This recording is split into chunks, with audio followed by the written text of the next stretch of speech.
Welcome back to the Knitting Expat Podcast. My name is Mina and I'll be your host today. I am coming to you from my home in New York and so welcome. If you are new to the podcast, thank you for checking me out, and if you are returning, thank you so much for coming back. I really appreciate it every week, or every other week now, you guys coming back and checking out what I've been up to. So like I said, I'm coming to you from our current home in New York. I'm here with my husband, our 2 cats and our baby girl, and little Layla is currently sleeping, so let's see how we get on. So I have a few works in progress, a finished object to show you. I actually have a couple of finished objects, I just can't show you all of them, and some prize winners to announce, some new prizes to show you what they are for current knit-alongs, and there are some sirens. Yay.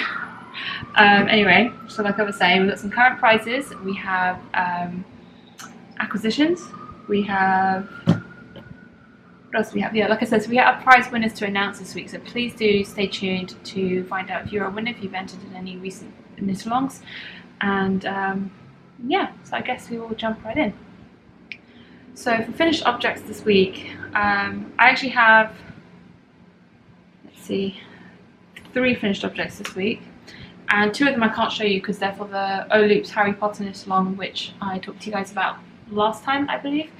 And so I had those designs to work on, and they're all done now, they're all ready, the patterns are written up. I just need to finalise a couple of bits in it, get it tech edited, and then send them off to Lydia, who is the dyer behind O-Loops, and so then she can send them out as part of the kits. So these patterns will be exclusive to the O-Loops Prefect kits, which I believe have already been sold, until the end of the Harry Potter knit-along. Then once the knit-along is over, I will be releasing the patterns for individual purchase. So that's the news on that, and once the kits have been sent out and the knit-along has started, I'll show the patterns on the podcast so you guys can see what they are, finally. So the one finished object I do have to show you is a pair of socks that I finished this week. You never actually saw this as a work in progress because I cast it on when we went to Boston last weekend and finished them a couple of days ago. So these are just a pair of, been a bit blown out, but there you go, you got the colours. A pair of plain vanilla socks out of some self-striping yarn by Desert Vista Dye Works in the Festivus colourway. I didn't take any yarn. I was planning on doing a contrasting heel for these socks. These socks are for my brother. And that's Hugo. Hugo's coming to join. And I did a garter heel. Look, I was going to do a contrasting heel, but I forgot to take the yarn with me to Boston. And here he is. Hi, Hugo. Hello, buddy. So I just did it in the pattern, with the same yarn. I just kept going. But I did do a little bit of colour management in that once I got to the end of the heel and was going to come back to join in the round, I cut the yarn and took out whatever was left of the green and started again with the white section. What I really should have done, but I didn't want to waste too much yarn, was I should have pulled out the white section as well and just continued with the blue, so I would have had a slightly thicker blue stripe before finishing the foot. And yeah, I mean, they match pretty well. There's a slightly thinner blue line on this sock than on this one in the middle here, just because I was about 1 row off in terms of pattern matching in the first section, but the foot is pretty much bang on because I did the colour management, started at the same spot again. And so this is just based on my plain vanilla pattern, which you can get. There's both a free pattern, which is I think it's called Mina's 2 at a time socks, and that's a free pattern. But if you get the paid for version, is what was it? It's just called Mina's Vanilla Sock Recipe, or Mina's Vanilla Sock. Has my German short row heel and the modified heel flap adjustment pattern instructions included in the paid for pattern. And to do it in garter stitch, all you do is knit every row. The instructions are the same as the German short row heel and the modified heel flap. The instructions are exactly the same. You just don't purl the purl rows, you knit the purl rows. So you knit every row to do it in garter stitch. It is literally that simple. I don't see the point in rewriting out the instructions just for that one change when it's so simple. And any pattern that has a picture of a pair of socks with the garter heel in it has that explanation in it as well. Any of my patterns. which at the moment there's a couple of the ones in the New York Sock Club that have heels like that, which has the explanation in. Okay, here you go, the tail and the face is not helping the situation. So that's it for what I can show you for finished objects this week. But like I said, I did have 2 others. So let's move on to works in progress. For works in progress, I have 4 here that I'm going to show you. I do have 2 blanket projects on the go. One is my pinwheel scrap blanket, which is a pattern of my own. I haven't made much progress on that, so nothing to really show this week. And the granny stripe blanket that I'm doing out of scraps as well, which again I didn't work on at all this last couple of weeks, so not all that much to show, not anything new to show you from last time. But the ones I do have to show you is I finally got to a almost finished with the We Are Knitters sweater out of the Cusco. Hey, Hugo. Alright, he's just got a tail. This is the Cusco sweater. Well, it's going to be the Cusco sweater. I'll show you. I'll open up and show you in a second. And it is knit out of the alpaca base, baby alpaca yarn that We Are Knitters do. This is a kit that they have generously sent to me to try out, and it's just a classic garter stitch sweater. It's knit flat in pieces, and then you seam it together, and it's knit on straight needles, which was both. I haven't knit on straight needles since like the early days of knitting, and I haven't knit a garment in pieces ever, really. I've knit a couple of garments that needed seaming, but nothing with sleeves, so or separate sleeves anyway. So it should be interesting to see how this one turns out. I haven't done any seaming in a long time, so it will be a fun experiment and a bit of a challenge. It's always nice to mix things up, especially when the actual garment itself is such a simple, it's just all over garter stitch, and it's a very simple knit, so it's interesting. It's a nice challenge to have some, it's nice to have some challenging elements to something so simple. And not that it's like overly challenging. I've done seaming before, so it's not that I've never done it, but I haven't done it in such a long time. It'd be nice to exercise those skills again. And I'm planning on using the mattress stitch to seam those together. And oh, let me show you the pieces. So I did finish all the pieces. Last time I showed it to you, I was almost finished with the second like front and back piece. So the front and back pieces are the same. You knit the same piece, like sort of rectangle square shape twice, and it just tells you to cast off at the top when you finish. But what I did was I went in and I just put stitch markers in between where, you know, to mark where the stitches in the middle are going to be for where I need to pick up for the neckline, just to make it easier for when I'm seaming. I know where to stop. I don't have to keep counting as I'm seaming it up. So this is one, and I've left long tails where possible to help with the seaming, and now Hugo's trying to catch it. But yeah, so that's that. And all these pieces have been blocked as well. And then the other piece is exactly the same. So one of these will be the back and one will be the front. And then I actually knit the sleeves 2 at a time on the same set of needles, straight needles. And so these are the sleeves. And I did knit the sleeves and the body pieces a little bit longer than the pattern calls for, just because I am quite tall and I prefer slightly. Hey, Hugo, that was not nice. No damage done. So yeah, front, the 2 sleeves. I'm going to put this away before Hugo tries to scratch at it. He doesn't like intentionally try to ruin it or anything, but he does have nails at the moment that we need to clip, so he can snag it unintentionally if he tries. Okay, so the next, So the next work in progress I have to show you is another cardigan, another garment that I'm working on. I've actually been working on this now for just over 2 months, which is the longest I've ever worked on a garment. I've always had it done in less time than this. So, but this one did take a bit of a backseat because of design commitment, specifically the O-loops designs. I needed to get those done by a specific deadline, and I didn't want to run the risk of overrunning on that. So this took a bit of a backseat until that was done, and I picked it up again this week. So this has been knit out of Bird and Griffin on their Little Traveller base in the Mossman colourway. And so the Little Traveller is like a light fingering. So it's a really lovely sort of rich green colour. You guys come over to try and eat it. I don't know why, it doesn't really go for my yarn. But anyway, that's that. And I have finished a sleeve. So the first sleeve is done, and this is the Samuel cardigan, sorry I haven't said. This is the Samuel cardigan by Johi Locatelli, a pattern by Johi Locatelli. And yeah, so the body's done, and the first sleeve is done. Where is it? I'm holding it up quickly, sorry. Hugo's in the way. So the first sleeve is done, and this is where the sort of the faux seam is running down the underside of the sleeve. It sort of matches up with the body faux seams down the side of the body. Sorry, if Hugo's in the way, so it's a bit difficult to show. But yeah, I really love this cabling detail down the body of the down the button band side, and it's an all-in-one top-down cardigan. So the button band is actually knit on as you're working the rest of the cardigan, which makes it super simple.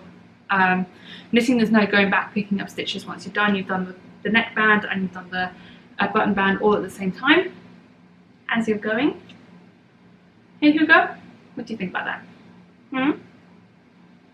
And yeah, it's really fun. This is the first time I'm knitting a garment with all over texture pattern like this.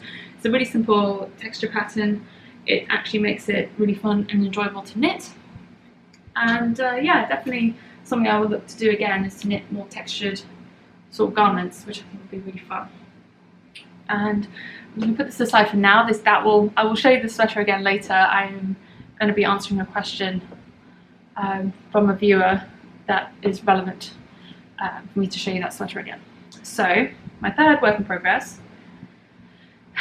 Hugo, we're going to have discussions about this because I'm not sure if this is going to work out long term. You're going to keep trying to eat everything. So the next work in progress I have to show you is a pair of socks. And this is, I'm using another pair of the Yorkville sock pattern, which is from my New York Sock Club collection of patterns. You can still purchase the club if you'd like, and you'll get all the patterns that have been released to date. And there are 2 more patterns to be released, one in August and one more in September. And this is the Yorkville pattern, inspired by where I live, the neighbourhood in Manhattan where we live. And yeah, it's a really fun, simple, cozy sort of texture. And I've cast on this pair as a pair of socks for Perry. So I filmed a segment which will be coming up later in this episode where I'll be talking about how Perry's socks have worn. The reason why I talked about Perry's socks rather than my socks is because he only has 7 pairs of socks, so he rotates through them quite quickly and quite frequently. And even now that it's summer and blisteringly hot some days, he still wears his wool socks to work. So yeah, so they get a lot of wear, and they have gotten a lot of very regular wear since December. So I thought it would be good to show you how those have held up over the last 7 to 8 months. And so anyway, so I'm knitting him some more socks, and this is being knit out of this wonderful bright red yarn, sort of rich red, a proper true red colour. And this is out of Knit Lob's Lair in the Unico colourway, which I believe is Finnish for poppy. Someone told me when I showed this originally as a stash acquisition. Just drop the tag. There you go. And it is 75% superwash wool and 25% nylon, 400 meters in 100 grams. So it is Finnish yarn. I picked this up when we were in Helsinki last summer, and yeah, it was really good fun. Nice to be able to knit with souvenir yarn. I already knit Perry a pair of socks out of another skein of Finnish yarn that we picked up when we were in Helsinki as well. So he's getting all the Helsinki socks. So that'll be done soon, hopefully. I'm just over halfway down the leg. Perry likes quite a long leg on his socks, which you'll see in the upcoming segment when I show you how his socks are worn. So I tend to knit them quite long for him. And final work in progress is just a child's hat. I'm doing this to just sort of test out the sizing for this sort of size of hat for a child. I think this will be a good sort of child yet / young adult size. I was going to test this out for the pattern that I've done for the O-Loops Harry Potter knit along, but I feel like the yarn's probably a little bit too busy to show off the texture, the pattern that's in that hat. So I'm going to do something slightly different, but I'm just curious to see how this size sort of knits up and works out.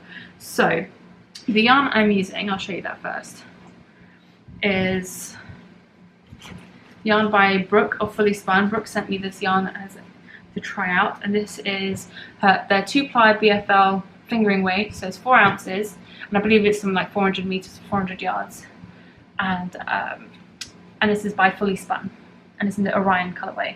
So the concept behind Fully Spun and the way they do it, the way they dye their yarns and spin them up, is they dye the fibre first, and then they spin it up, and they spin it so it looks like hand spun.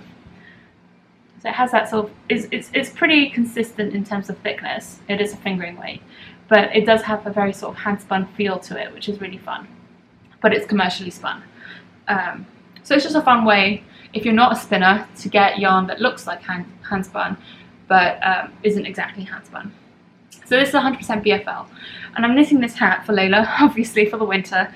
Her head is getting big, so I don't actually know how many of her other hats that I've knit her are going to fit her this winter. And I thought it was a good way to get an idea of how this size sort of knits up nicely. So I'm doing my folded brim, but I'm doing a shorter version than I would normally do for an adult hat. So a few rows less than in the adult version.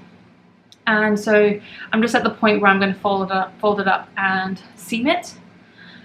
And you're probably wondering why there are 2 colorways, 2 different yarns in here. So the other yarn I used was this purple left over from my starting point shawl, and this is Madeline Tosh Merino Light, so a single ply in 79th Street Sunset, which is a Nitty City exclusive colorway by Madeline Tosh. And the reason why I use this is because, like I said, this is for Layla, and the BFL, whilst it is quite soft and I would be okay wearing it, I feel like it's maybe still a little bit too rough for sensitive baby skin, and especially since it's going to go on her face, it's going to go on her head, so it probably might be on her forehead a bit as well. I really don't want it to irritate her skin, so I used the 100% merino single ply yarn for the bottom half of the brim, which is going to be folded under, and you won't see it from the outside once she's wearing it, but on the inside she's going to have the nice soft merino against the skin rather than the slightly scratchier BFL. Like, for me, this would be fine. Like, I wouldn't mind the BFL, just because baby's skin and children's skin in general is just generally more sensitive. I didn't want to run the risk of it being an irritant for her and her not wanting to wear it for that reason. So that's where I am now. Next step is to just fold it in and seam it together as I go, and the instructions on how to do that are in pretty much most of my hat patterns. Pretty much all of my hat patterns come with a folded brim. There's only maybe a handful, I think there's maybe 2 or 3 patterns I've released hats that don't have a folded brim, but the majority do. And I really like how that looks on a hat. It gives you the nice sort of finished edge. You get a really nice sort of edge which looks like a tubular cast on, but obviously not because it's folded, and it also gives like the double thickness, the extra warmth on the inside. And another thing you may have noticed is I'm holding the yarn double. This is my favourite trick for if you don't have worsted weight yarn. My favourite trick to do is to hold fingering weight double and knit it at a worsted weight gauge.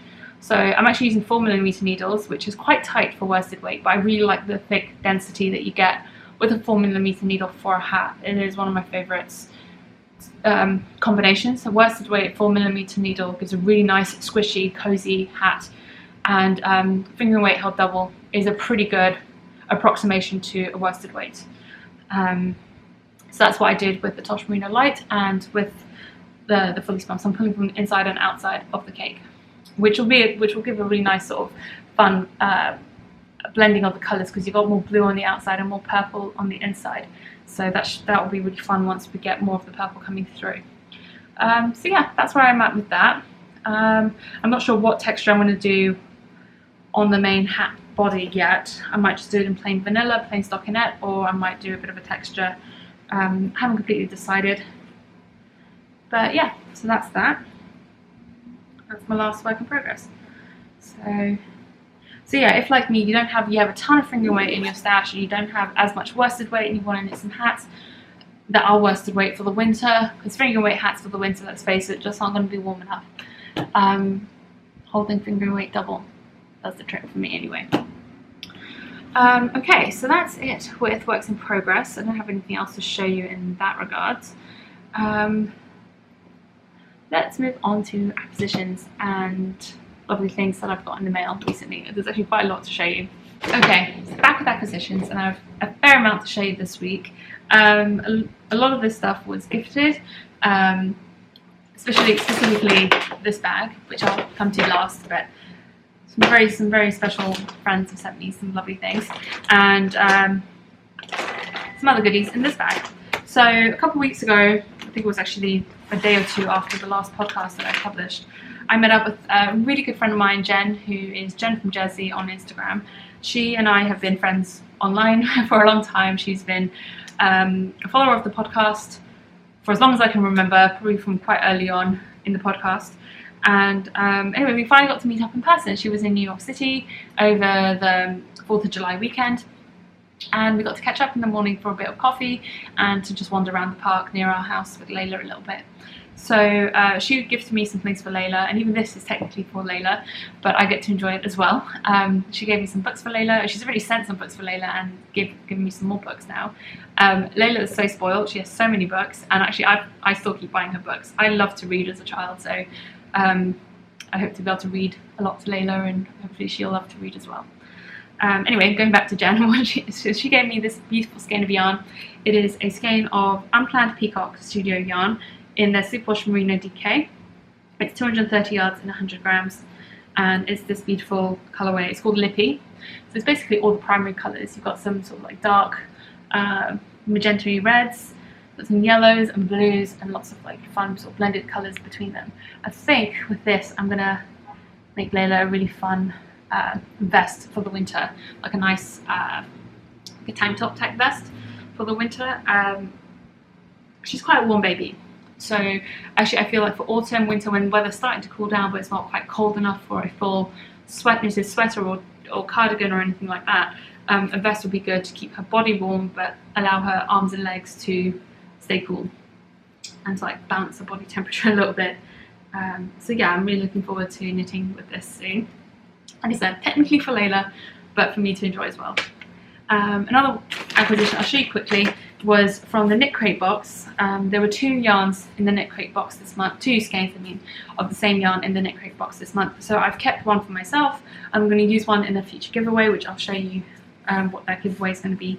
Well, I'll say not giveaway, prize technically. I'll show you what that will be later. But this was, I showed you and talked about this yarn in detail in the Knit Crate review video, which I posted yesterday, I think it was, or the day before, on the same channel. So it'll be the video before this one. You can go check that out and hear more, we can talk about that yarn a bit more.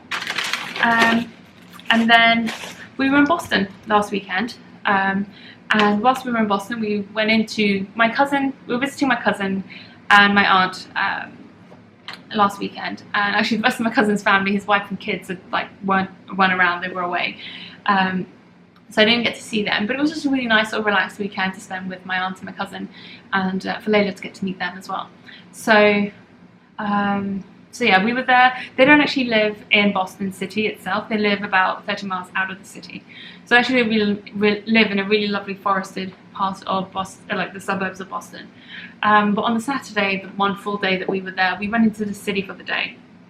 And after we were done and we were going to get ready to head home, I asked my cousin if he wouldn't mind just swinging past this one little yarn shop.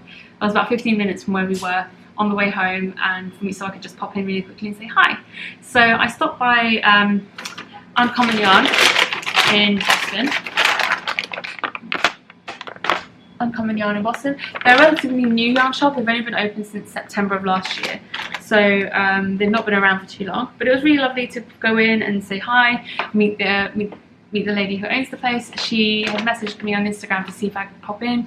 I didn't say yes, definitely, because I didn't know where in Boston we were going to go or how much time we were going to have or if it would be possible. But it was really lovely that I was able to stop by. I really enjoyed it, and I picked up a skein of yarn, as you do when you're traveling. You pick up a souvenir skein, and she also gave me a couple of lavender sachets to go into my stash, which I will add soon. And this was actually a very purposeful purchase. My cousin, this is the cousin who I knit a hat for, must have been early last year, sometime. I knit him a hat out of Malabrigo Rios in the glitter colourway. I knit him a bankhead hat, but his daughter stole it. So he said he needed another hat. He'd asked if I would knit him another hat, and I said of course I would. And I asked him what colour he would like this time, and he said navy. So whilst we were at Uncommon Yarn, I picked up this skein of Richard de Vries yarn in the Flynn base in the navy colourway. So this is actually only 80 grams in a skein, but actually 80 grams is more than enough for a hat. I always end up having about 20 grams left over, so this would be perfect. So it's 80 grams and that's 160 meters in the skein. So this will be a lovely, it's 100% superwash merino. This will be a lovely hat for my cousin. So I'll knit that up soon and send that off to him before the weather gets too cold. And next up, I was contacted by the lovely dyer behind Train Track Fibres. I just want to check her notes to make sure I don't get any details wrong. So it's the lovely Jen, and she actually sent, it was so beautifully packaged. I actually felt really bad opening it before I could show it to you guys, but it was wrapped in brown paper, tied up with lovely sort of baker string, and even a little like faux flower in there as well. So this is by Train Track Fibre Designs. Get that to show up on the camera. Train Track Fibre Designs, and I believe she goes by Train Track Fibre on Instagram. And she sent me two things. One is a skein for me, and this is on her Durant colourway, on her MCN high twist spin green base. So it's 80% superwash merino, 10% cashmere, and 10% nylon. So it's basically a grey with speckles of greens in there. Greens and like different shades of green, and a bit of yellow as well. And it's really beautiful, it's really soft, and I love the definition that you get with the high twist. And she says, here the description she gives for this yarn is, Durant is a mix of 3 different greys with half of the skein flecked in jade, teal and Kelly green. So this is part of a darker series for her fall lineup. So this will be coming up, I believe, soon in her shop if you're interested. And this set she sent for you guys. This will be for a prize in the future.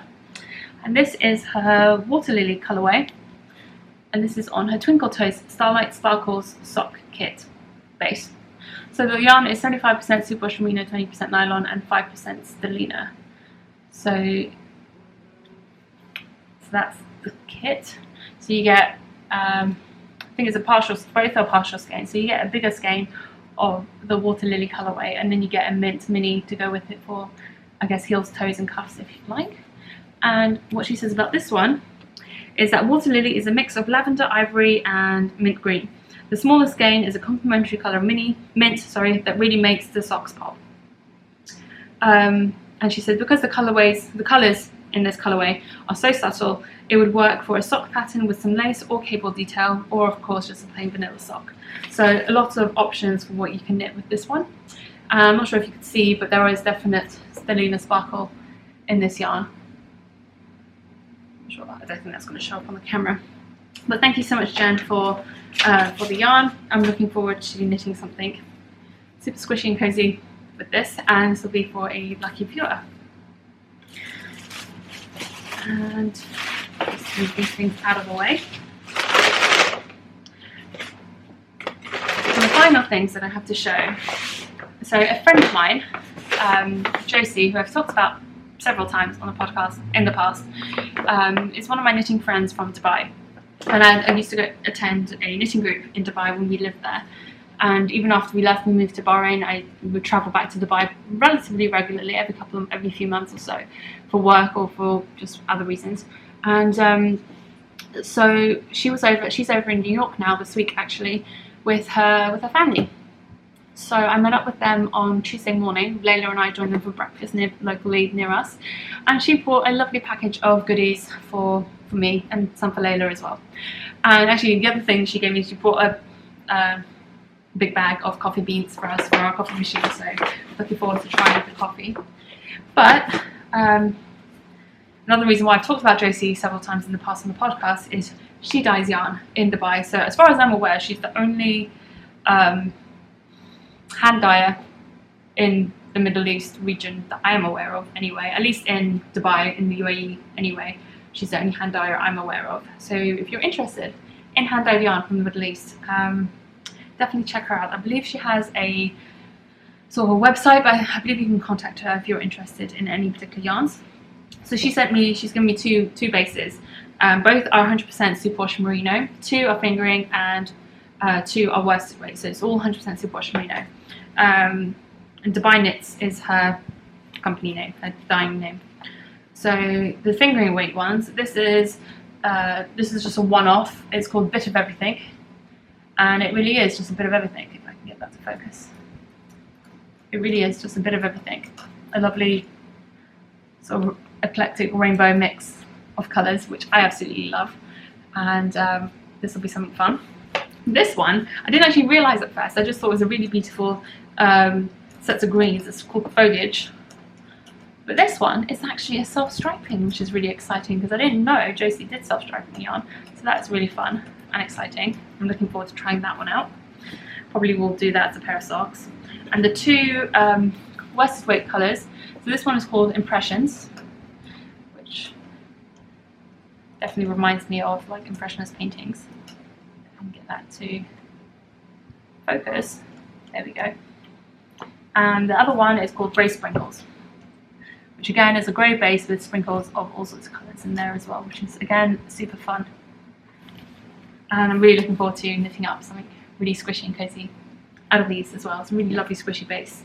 Yeah, I really love Josie's yarn. I've knit with her yarn several times. My Stripes Gone Crazy cardigan, the one with like the shades of purples and greys, which I wear a lot, is all knit up. 3 out of the 4 colours are all are her yarns. So I really enjoy knitting with it. Then another friend of mine, Mel, again someone who I've mentioned on the podcast before, and she actually features in a couple of vlogs that I've done when I went to Fibre East especially. Is one that I can remember when Mel features. She knit me a set of washcloths for Layla, which I thought was really sweet, especially since I absolutely hate knitting washcloths. So I really, really appreciate it. They're all just in shades of purples because she knows how much I love the colour purple. I'm not actually sure what yarn this is. I have a feeling it might be something like Lily's Sugar and Cream or something like that, but I don't know. I could probably find out. But I really like how these look, and they're basically reversible, slightly different on both sides, but really, really fun. And I think she did it with yarn held double, is what it looks like on here. It's really fun. And she also paired that with a lovely bar of camel milk soap, because what else would you get from Dubai other than camel milk soap? They do camel milk everything. You get camel milk chocolate. You can actually buy camel milk at the supermarket. I bought it by mistake once and only realised after I poured it into my bowl of cereal that it wasn't cow's milk. I wasn't a fan, let's put it that way. But as soap, I'm sure it'll be perfectly fine. Never-ending bag of goodies. Then another one of my little friends in Dubai, Claire, she started making these adorable little bracelets, and she made one for me with little baby feet on it. Get that to focus. So it's a really fun little bracelet.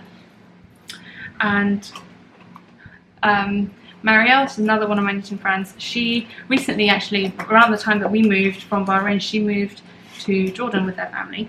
But she also sent a little package of a couple of bits for me as well. One is some really lovely hand cream, which I need to dig into, and again something that's for me and for Layla. It's one of these teething necklaces, which is actually perfect timing because I think Layla's starting to teeth soon. So all you do, you just clip it on back of the neck, and you wear it. And if you're holding your baby or whatever, baby can just like chew on this. It's food grade, baby safe, silicone. And you know, if the baby tugs on it, it just pops off. It doesn't, it's just tangled in my hair. But it just pops off nice and easily. It's like a safety clasp. So yeah, there we go. And that's really fun as well. The final thing that Josie gave me, which was incredibly generous and really, really fun, I was really really excited when I saw it, was this amazingness. So this is a giant cake of yarn, as you can see. It is by the brand Sheepjes, I think. It's spelled Scheepjes. It's a Sheepjes whirl. And I believe these are relatively new. I'm going to see if I can find like a US site where you can purchase these and link it in the show notes. I'm not entirely sure where she got these. I think she was like, Josie's ordered these and like to pass out to people in Dubai, like ordered them in bulk. And she kept this one aside for me. And this one is in the Jumpin' Jelly colorway, so it's a lovely rainbow. She saw a rainbow, she thought of me, which everyone who's been watching this podcast for a while knows I'm a fan of rainbows. And this is a perfect sort of summer blend yarn. It's 60% cotton, 40% acrylic. It's fingering weight, so 100 grams has 455 meters, so it's a slightly thinner fingering weight, I guess. So this is a 225 gram cake, and it's 1,000 meters in it. So this is going to be a really fun top, cardigan, something, I don't know, a sort of summer garment. I haven't decided what it's going to be yet.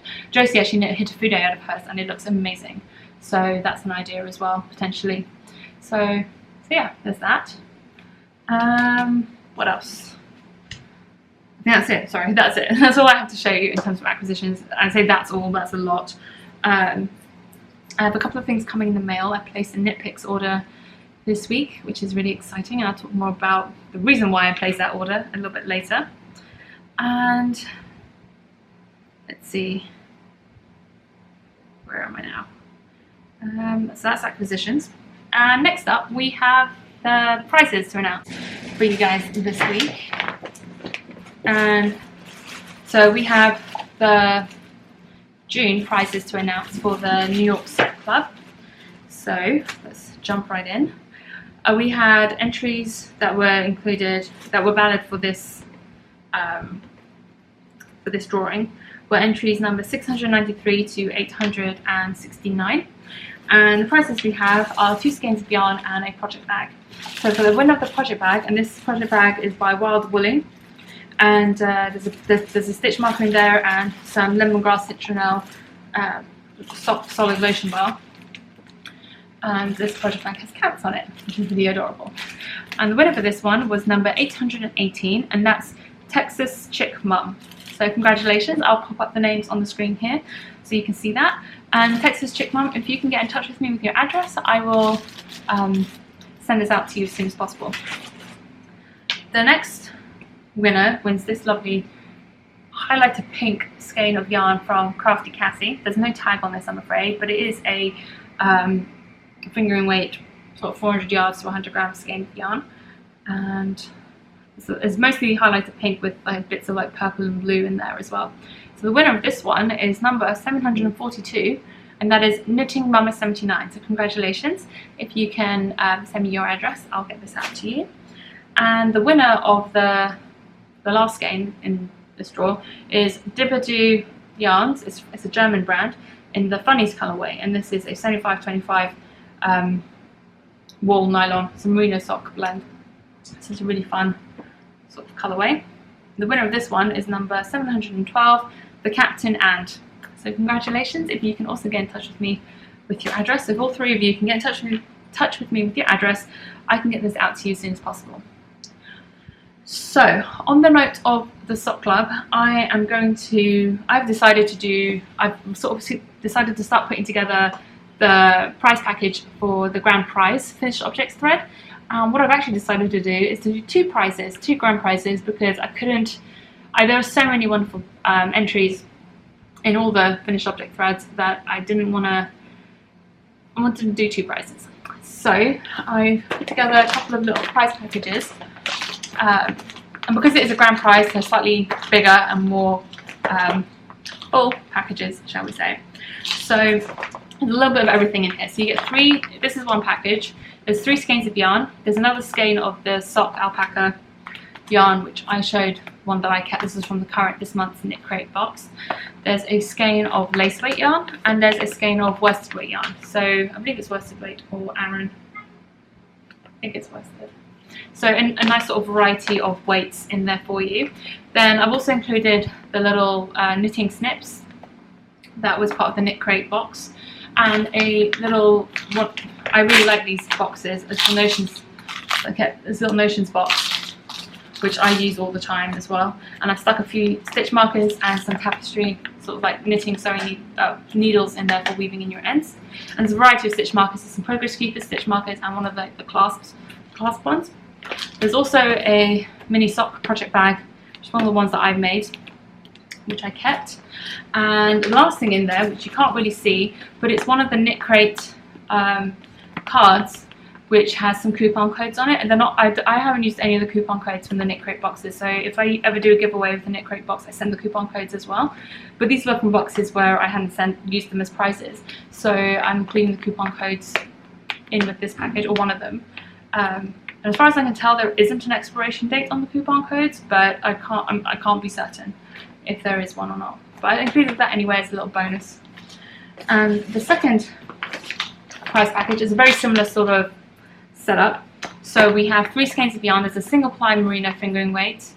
There is another fingering weight sock Stellina base by Dragonhoard Yarn in here, and this yellow is by I Knit in London. It's hand dyed by Gerard, who's the owner of the store. And again, another worsted weight or Aran weight. I can't remember exactly what weight that yarn was. I'm pretty sure it was an Aran, or it was similar sort of worsted Aran weight. Also by Vocabulary Yarn, which was the same as the orange one in here. And with this one, I've also included a coupons code card from another Knit Crate box and a Notions box with some more stitch markers and progress keepers and stuff, and needles. But I've also included a Knitty City tote bag, a needle keeper, and a bar of sheep milk soap, geranium rose scent. These are also extras from Knit Crate boxes in the past. So I generally try wherever I can or whatever to use the Knit Crate boxes as for prizes and stuff as well, because they do send the boxes to me for free to review, but I have more than enough yarn, more often than not, so I try to use the contents of those boxes for giveaways because I feel like it's fun to share these things. So those are the 2 grand prize prizes. There we go. The knit along, the New York Sock Club knit along is running. There's new patterns being released every month until September. September is the last month where there's going to be a pattern released, and the information is all in the different threads about the deadlines, etc. And I'm pretty sure the last deadline, like the final deadline for the finished object, the grand prize thread, is going to be at the end of November, I believe. Yeah, I wanted to do it before Christmas so I could get all the prizes out to everybody before the Christmas holiday period starts. So yeah, that is that. That is, again, all the details are in the threads, which you can find in our Ravelry group. And I totally realised I did not mention any of this at the beginning. You can find me online in a few different places, and there is a Ravelry group, Knitting Expat Podcast on Ravelry. And there are show notes at knittingexpat.wordpress.com. Everything is linked below this video on YouTube. And wherever else you find this video, the links to all the other places you can find me are around the video somewhere. So, we have the year-long knit-along for Knitting Expat Designs, which is where you knit any of my designs and you can enter into that giveaway thread. Bear in mind all the sock patterns for the New York Sock Club. You can also double dip into that finished objects thread, so make sure you do if you want to. And I have a couple of prizes, well, 3 prizes for this month. 3 skeins of yarn. So the first is I believe this is a merino base. This is a also by Brooke of Fully Spun. This didn't come with the tag, I'm afraid, but it's a very similar sort of makeup to the BFL one that I showed you I'm using for the child's hat. This is in merino and it's also fingering weight, so it's 400 yards and 100 grams. It's this lovely sort of like blush pink colour. It's actually a little bit darker in real life. Yeah, it's more like a rose, I'd say, more of a rosy mauve colour. There's a skein of Malabrigo worsted, which is their single ply worsted weight. It's 100% pure merino wool and 210 yards and 100 grams. And it's in the, I was looking for the colourway. The colourway is in Hiroshige, I think is how it's pronounced. I'm not sure if I'm saying that right. I hope that'll focus and you can, oh geez, come on. There we go, Hiroshige. But it's really lovely sort of variety of colours. This would make a really lovely hat or cowl. And finally, a skein of Wisdom Yarns sock yarn, 75% superwashable, 25% polyamide in this sort of like speckled sort of purple and blues colourway. That was quite fun. So these will be 3 individual prizes for the end of July, drawing from that thread. So I wanted to show them to you today because the next podcast probably will be when I draw the prizes. And then the final thing that I have to talk about in terms of giveaways that we're hosting at the moment is the We Are Knitters sweater kit. So I showed you the Cusco sweater that I am currently knitting out of the We Are Knitters kit that they sent me to try out, and they've also offered to give away another sweater kit for the Cusco sweater to one of you guys.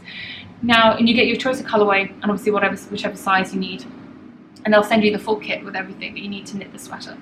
The only thing is that this sweater is knit out of 100% baby alpaca yarn, and I know some people have a sensitivity to alpaca. They're not necessarily a fan of alpaca, or they don't like knitting garments with alpaca. There's those of people who, alpaca is a bit of a you love or hate type situation as far as the yarn's concerned. So in order to provide variety for you guys and options, I guess, sorry about the sirens, the lovely people at We Are Knitters have also agreed to offer you the choice between the Cusco sweater or the classic sweater, and the classic sweater is knit out of wool, so not alpaca, and you can pick any colour and size. It's basically the same sweater, just knit out of a different yarn. So you get the choice between alpaca or wool, and what size and colour you'd like as well. And so that thread is remaining open, that giveaway thread is remaining open until I finish the sweater. So judging by where I'm at now, it probably is not going to take that much longer before I'm done with this, probably another week at most, depending on when I have time to sit down and just do the seaming and the neckband. So if you haven't entered yet, make sure you do, because I'm pretty sure the next time I podcast, I'm going to be drawing a winner from that thread. So yeah, make sure you enter into that. And next up, we have the section that I talked about earlier about Perry's socks, where I was going to talk to you about how the socks that I've have worn over the last few months. So I'm going to insert that clip here and hand you over to past Mina. Alright, so Mina from the past with you to talk to you about socks and how they've worn. Specifically, I'm going to be talking to you guys today about my husband's socks, so Perry's socks that I have knit for him and how they have worn. I have a mixture of, these are all of his socks that he has that I've knit him. I think there's 7 pairs here. 1, 2, 3, 4, 5, 6, yeah, 7 pairs here, and they're all slightly different. There is some 100% wool, some 100% superwash merino, some BFL, some merino nylon, so there's a good array of different sort of blends in there as well. And like I've said, I've never been one to shy away from knitting with 100% merino socks, especially even for my husband, and he wears his socks quite regularly. I've actually had to specifically ask him not to wear these socks this week so I could film this segment for you guys with clean socks rather than dirty ones, and he actually asked me to get on with it sooner rather than later, which is why I'm filming this ahead of the regular podcast, because he actually threw out a bunch of his commercially made socks when we moved to New York, knowing that he was going to get to wear these. And even now it's July and it is freaking hot in the middle of summer, he still wears these at least 2 to 3 days a week. He'll wear a pair of hand knit socks to work. So these have been getting pretty regular use since December. Since we moved here, he's been wearing these pretty much at least once a week.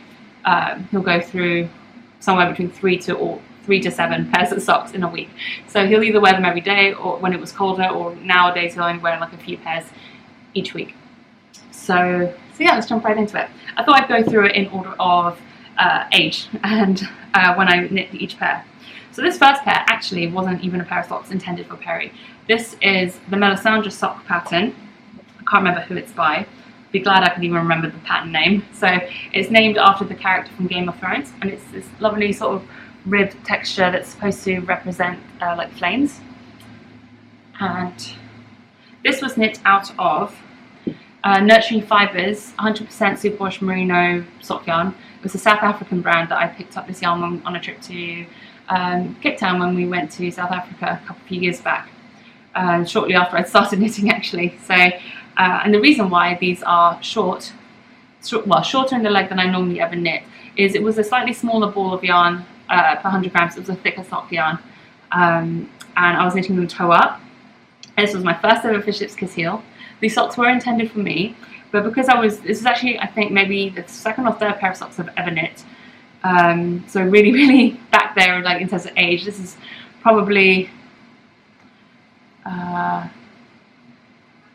sometime in 2015, I think when did I start knitting?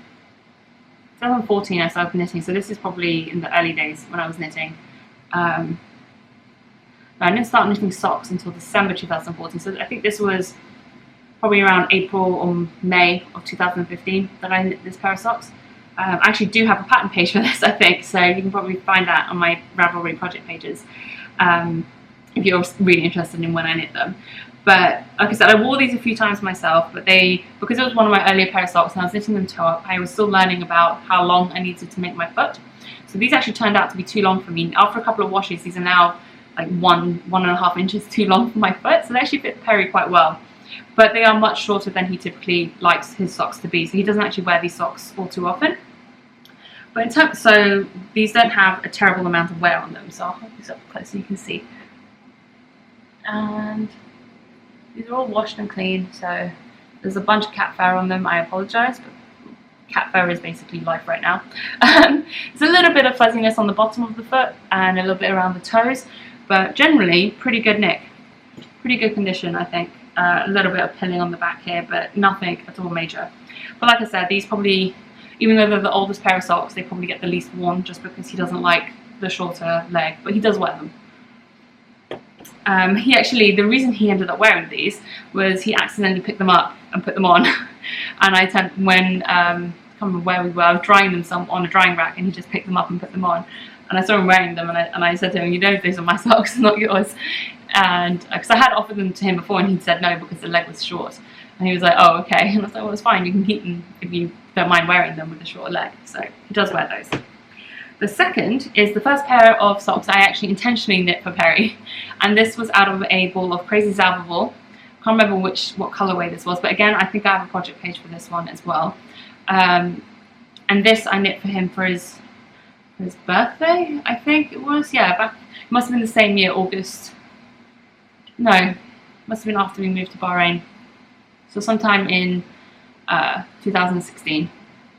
Was it 2006? Oh, geez, I can't remember now. I think it was 2015 still. You know what? I really am losing track of what year things happened in. But basically, this is the first pair I knit for him. And a lot of people don't like to knit socks out of Crazy Zalva wool for whatever reason. But it is a wool nylon blend. And these have held up pretty well. Like I said, he wears these quite a lot. They're still in really good condition. There's not a ton of felting or pilling.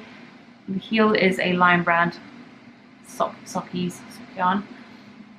So yeah, like pretty good condition, I think, considering these are probably at least 2 years old now.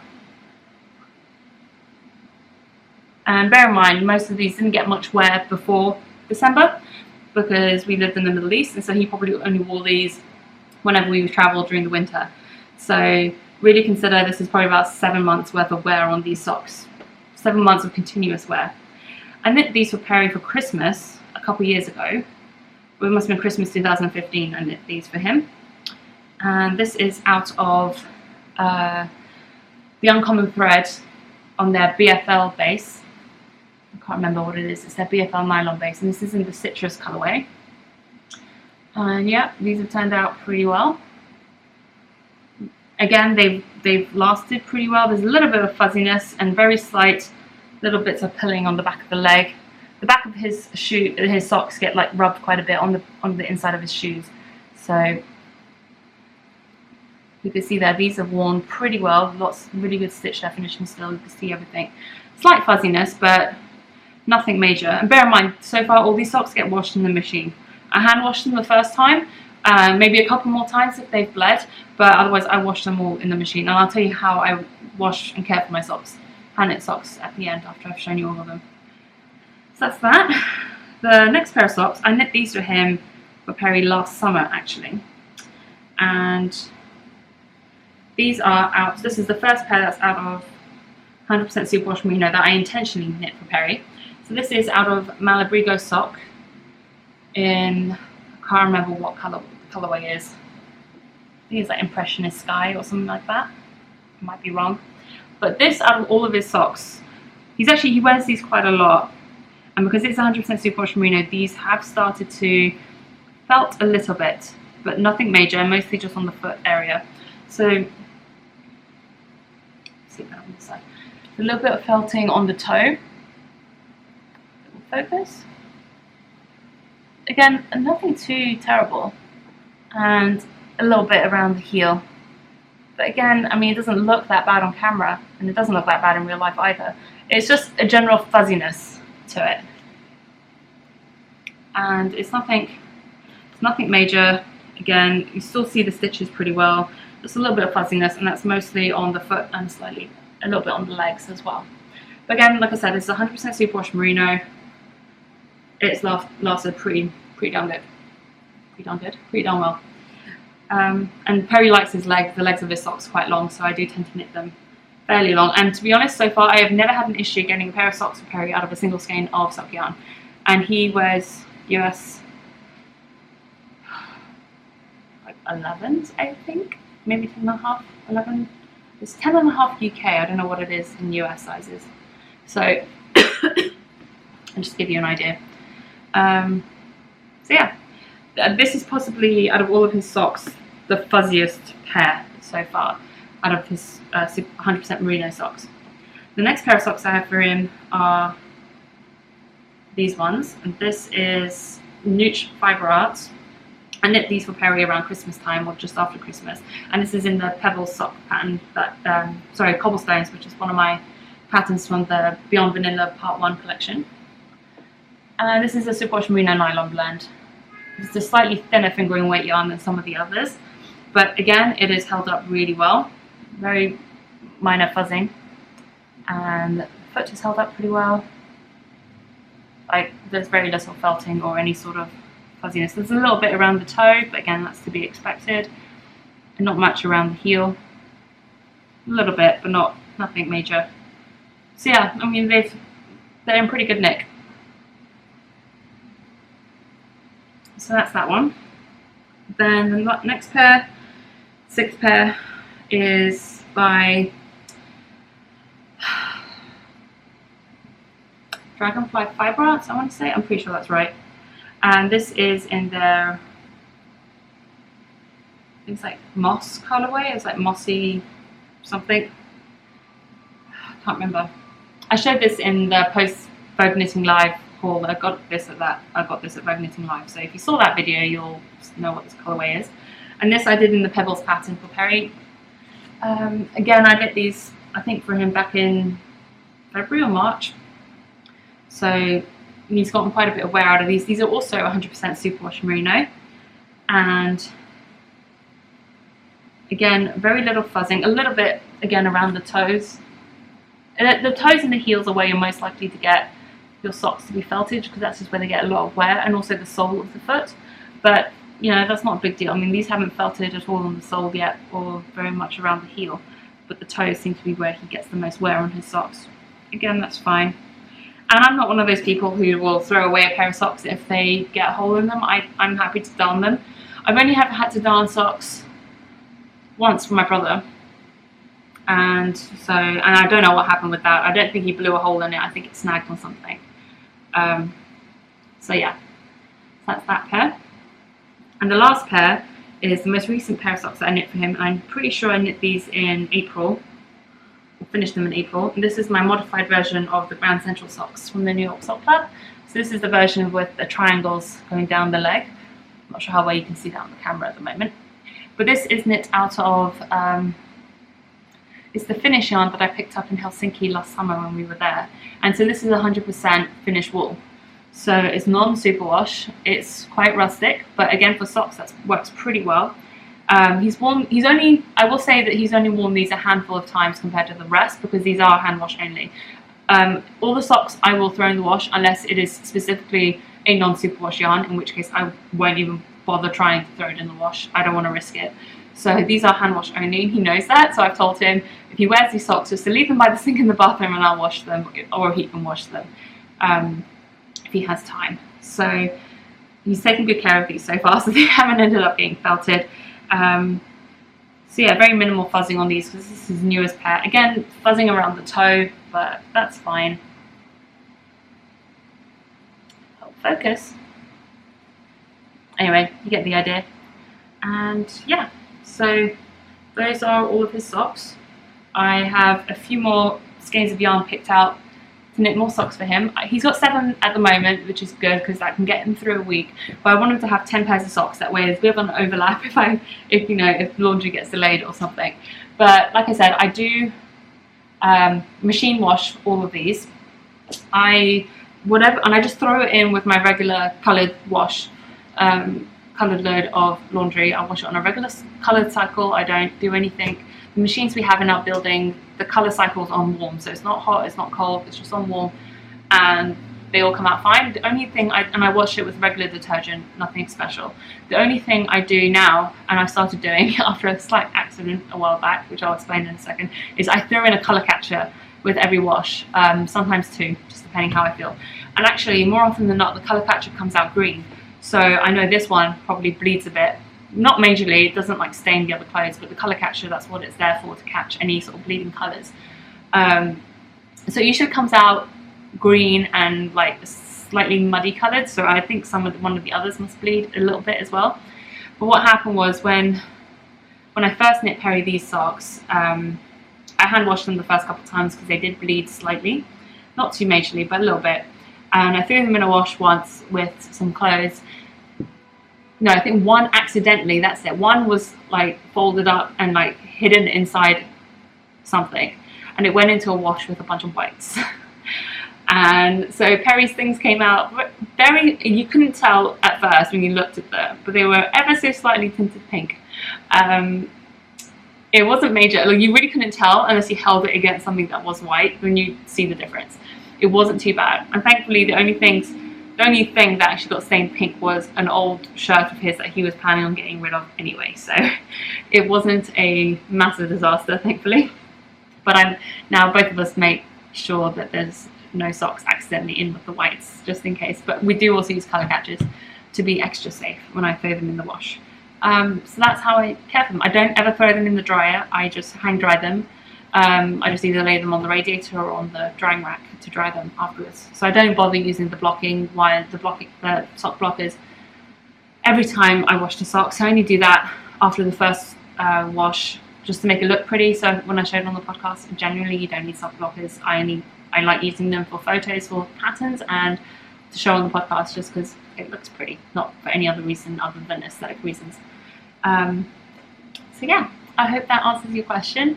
I would have shown some of my socks, but quite honestly, I have so many socks in my sock drawer that each sock doesn't get as much wear because I have so many to go through in rotation compared to Perry's socks. So Perry's socks get more wear because he has fewer, so he goes through them more quickly and they get washed more regularly. So yeah, I hope that answers any questions. Yeah, if you have any more questions about washing socks or knitting socks with different types of yarns, like I said, I've knit socks out of all kinds of yarns. In this selection that I have for Perry, there's merino nylon, wool and nylon, 100% superwash merino, BFL and nylon, and there's like 100% non-superwash thin wool.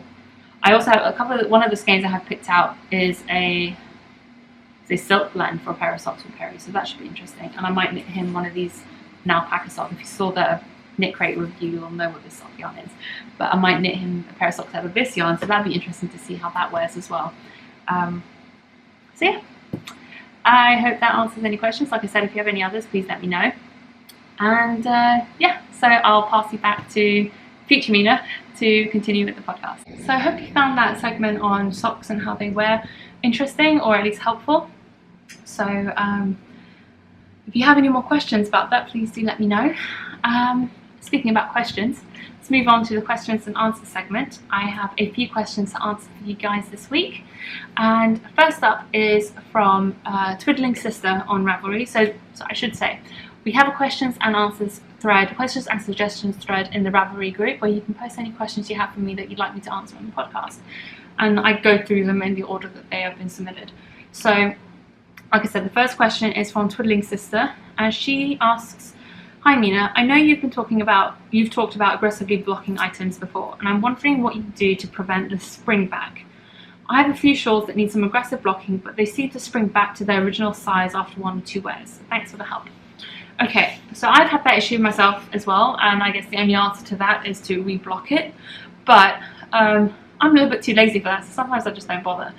But I have noticed that some shawls spring back more than others, and what I've noticed is that yarns with nylon in them, when you knit a shawl, tend to spring back more or sooner than other sort of yarn bases.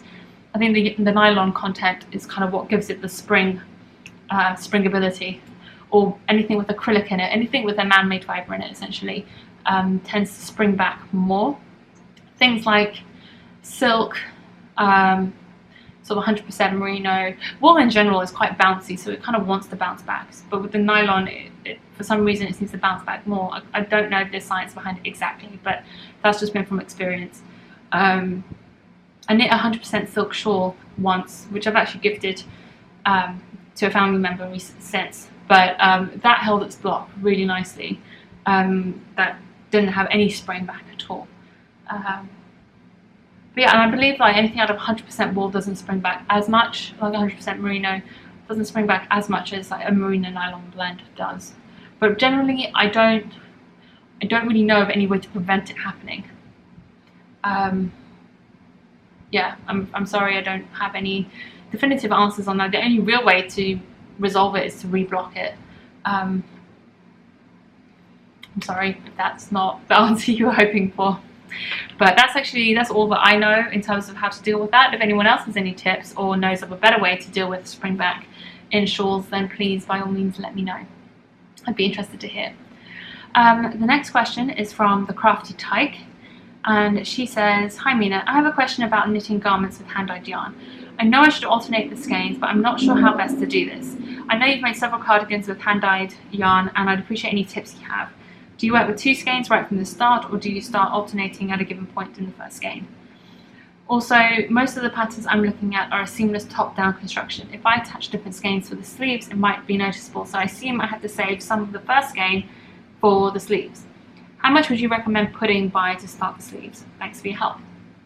Okay, so this is why I said the cardigan was going to be handy, because this is a good example of when alternating skeins would be handy. Now, this is a top-down cardigan, same sort of situation as you're in, as the person who's asked the questions in. And you can see clearly here from the back where one skein has started, and then where I've joined in another skein. So what I did was, I started with one skein until after I split for the sleeves, and about an inch or so after I split for the sleeves, I started alternating skeins until the first skein ran out, and then I kept alternating between the beginning and end of the second skein that I was working with until the end of the sweater. So you can see here, it's quite, I mean, in person it's not as obvious, but on camera you can really see the difference between the colour in the first skein and when the second skein was joined, because the second skein was obviously much lighter. It doesn't bother me because, like I said, in person it doesn't look anywhere near as drastic as it looks like as it does on camera at the moment.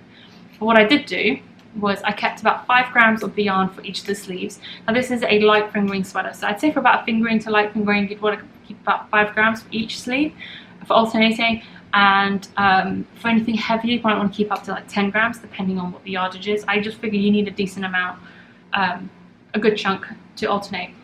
So for the first sleeve I sort of alternated at the top here where it first picked up and joined in this section here, but then once the 5 grams ran out, I just kept going in the third skein of yarn I had at this point. So it's not really all that noticeable. It was quite a faff, I would admit. It was quite a faff alternating on the sleeves, especially with a texture pattern, but it wasn't too bad. And I'll do the same for the other side. I kept another little 5 gram mini from this first cake to do this side as well. The reason why I didn't alternate at the very beginning is this pattern, the way this pattern is shaped around the neck is it involves a lot of short rows. So it's a little bit difficult to alternate skeins when you're doing short rows.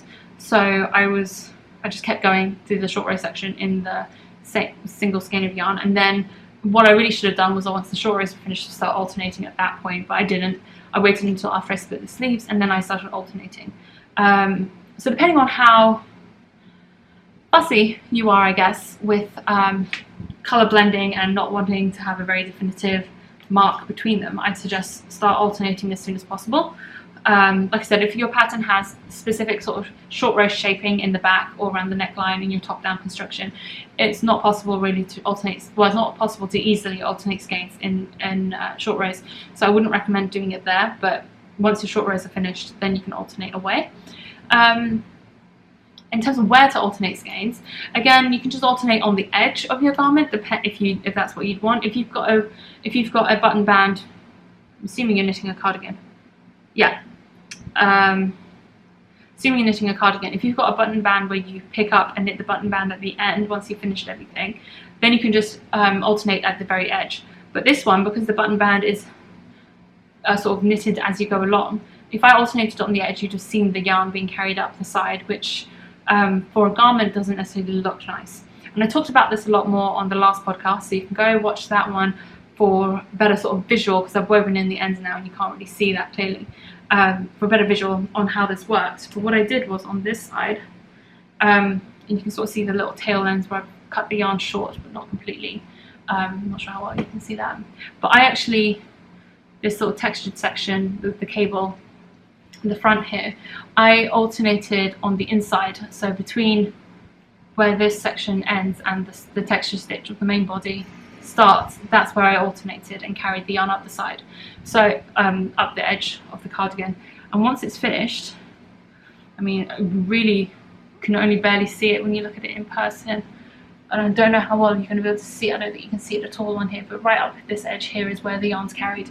But like I said, if you look at last podcast episode 104, you'll get a better idea of how that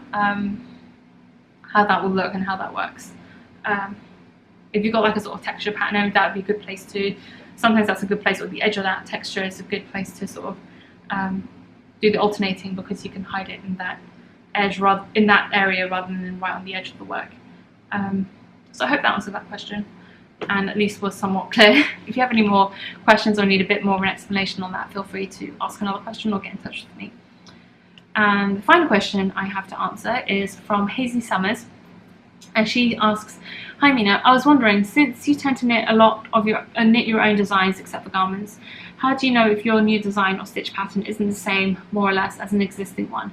Do you search through other patterns on Ravelry, or just publish since the other design elements you include are what makes it your pattern?" So I do a bit of both. Sometimes I do search on Ravelry to see if there's something similar, or exactly the same, or anything like that. Other times I don't necessarily. Sometimes it's hard to actually do a detailed enough search, or search broadly enough to kind of actually get a realistic idea of whether or not something is out there that's exactly the same or similar enough to what I've designed, to see if it's worth publishing a pattern or not. Sometimes I do check.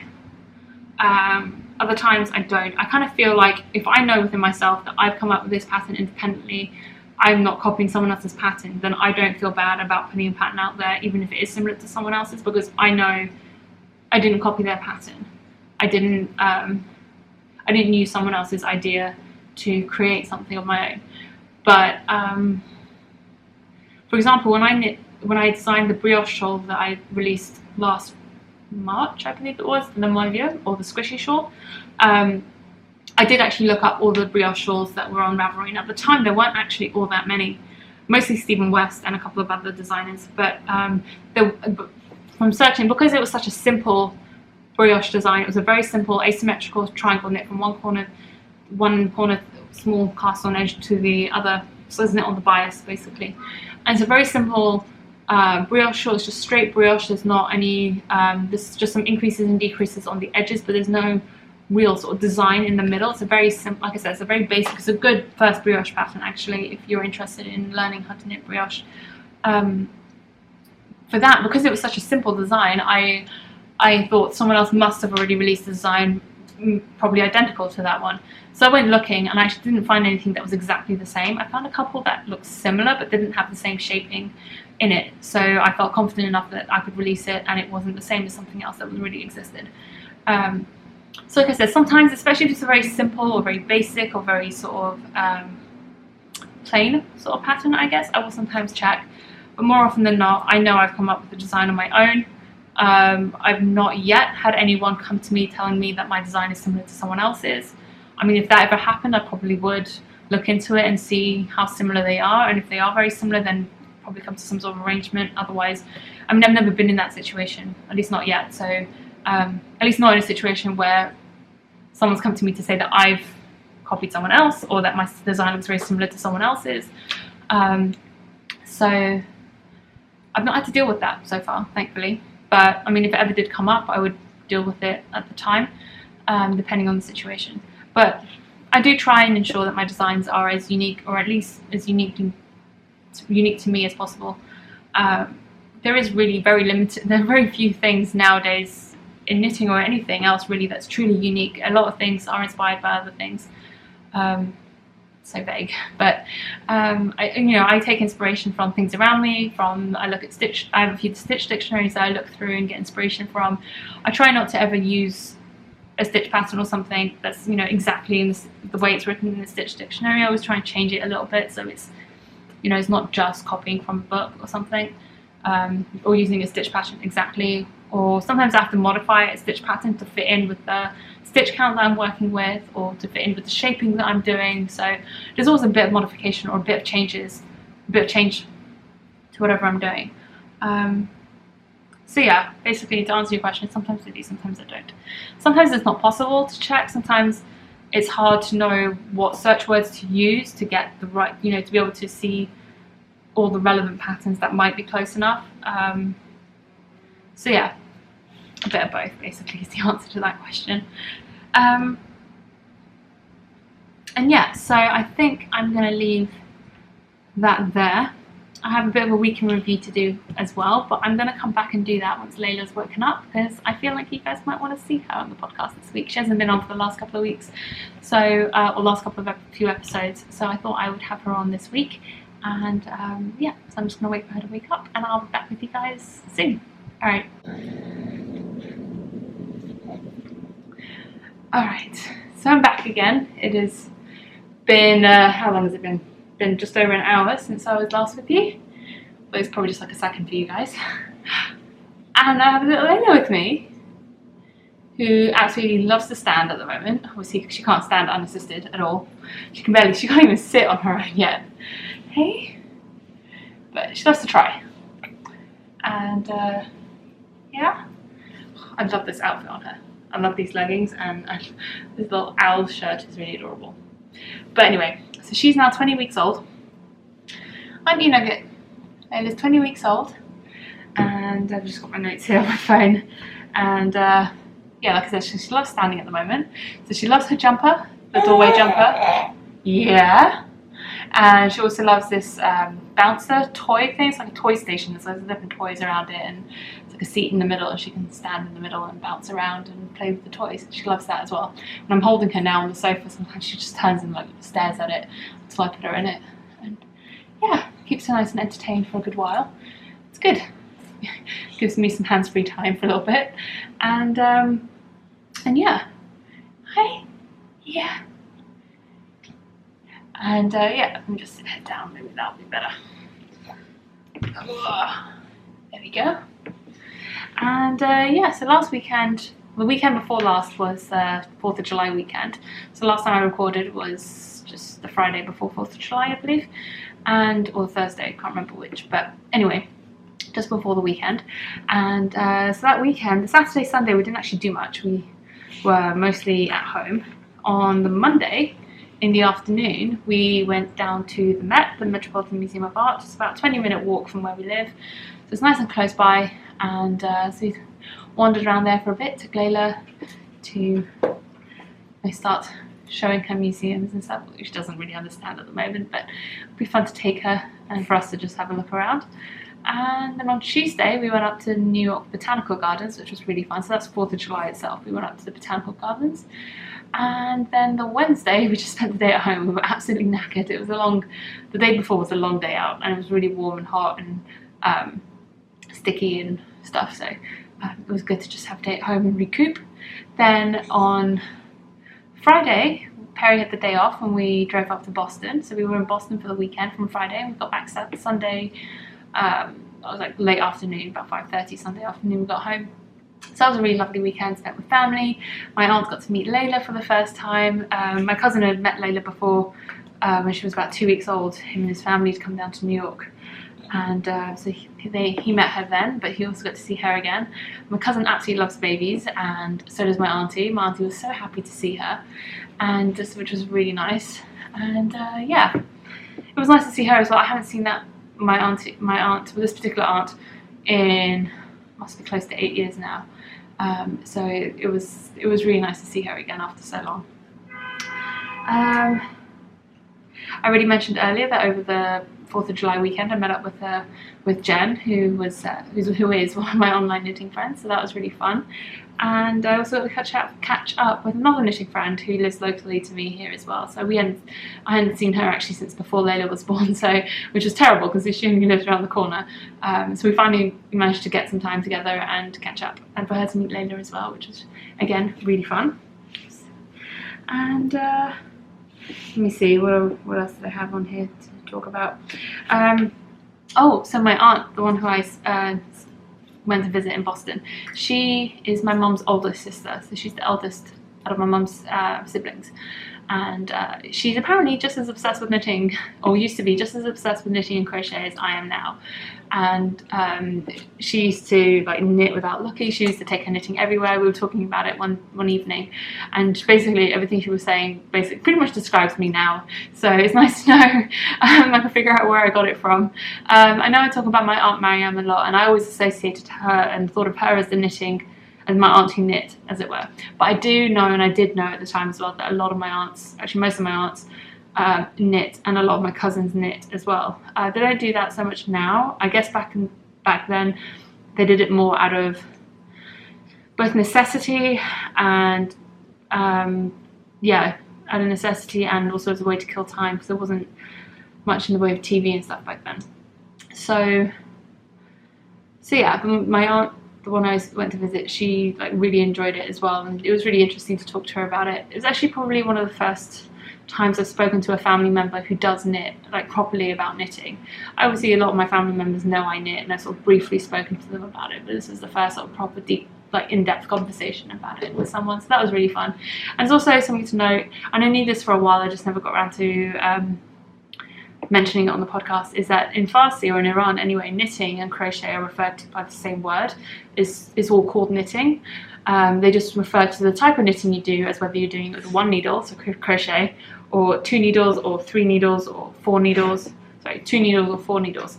So 4 needles refers to DPNs, 2 needles refers to flat knitting, and 1 needle refers to crochet. So that's how they talk about it. So when I was knitting my socks on circular needles, my aunt just stared at me. She's like, how are you knitting them? I'm like, well, I was explaining. She's like, so you're doing the work of 4 needles on 2 needles. It's really interesting. Which I thought was adorable, and also really just fun to be able to talk to someone about it who actually understands the different terminology. But yeah, so other than that, we've been making a lot of good progress with Layla. This month has been a lot of fun. Layla's been a lot of fun this month. Her sleeping has started to settle. Last week we were having several nights in a row where she woke up once before midnight to feed, and then she slept through to morning, which was great. And for us, like, we run her day 7 a.m. to 7 p.m. So she sleeps from 7 p.m. to 7 a.m. And so that was great. And then after we got back from Boston, so out of the last 4 nights, we've had 2 nights when she's just slept straight through from 7 p.m. to 7 a.m. and 2 nights when she woke up around 9:30, 10 just for a quick feed and then went to sleep again. And both those times she only woke up because Perry or I moved her, because she moves a lot in her sleep. So sometimes by the time we go to bed, she sort of wriggled herself into a corner of the crib and she's bumping her. We got like crib bumpers for her, like the mesh ones that are safe. We've got those now for her, so she can't get her limbs like stuck in the bars, but she bashes her head against the side of the crib or gets herself into a corner and then sort of is stuck there. and sometimes she just wakes up crying because she can't get out. So sometimes to try and avoid that, one of us will move her out of the way and back into the middle before we go to bed. But a couple of times when we've done that, it's woken her up because she must have been in a light sleep. So but that was it. Just required a quick 10-minute feed and she's back to sleep until morning. So not too bad. We're not too bad, are we? And now that she's sleeping better and basically isn't really drinking much overnight, her feeding during the day has gotten much better as well.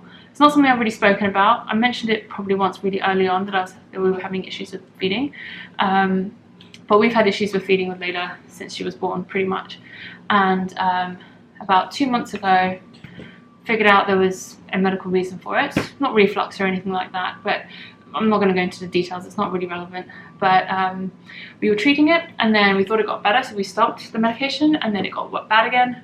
It came back, it got worse, and so we're on the medication again now, and we're 3 weeks in, and it's finally starting to take effect, and she's drinking her bottles without fuss these days, which is really nice.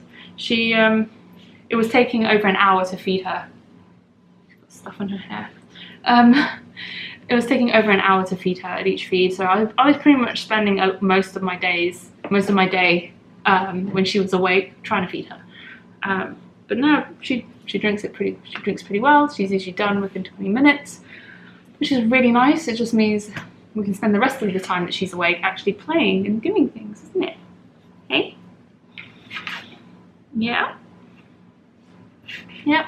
So that's that. She's being a bit quiet today. Normally she's quite chatty when I have her on the podcast, but I don't know. Maybe she's still a little bit groggy from having just woken up. Well, she didn't just wake up. She's been up for about 15 minutes now. How did you get covered in so much fuzz? Yeah? You get covered in so much stuff. Okay, so I guess that's it. I don't have anything else to share with you guys. I think I've pretty much covered everything I wanted to say. And yeah. Look, goodbye from Layla now. Bye bye. Say bye, Layla. Bye.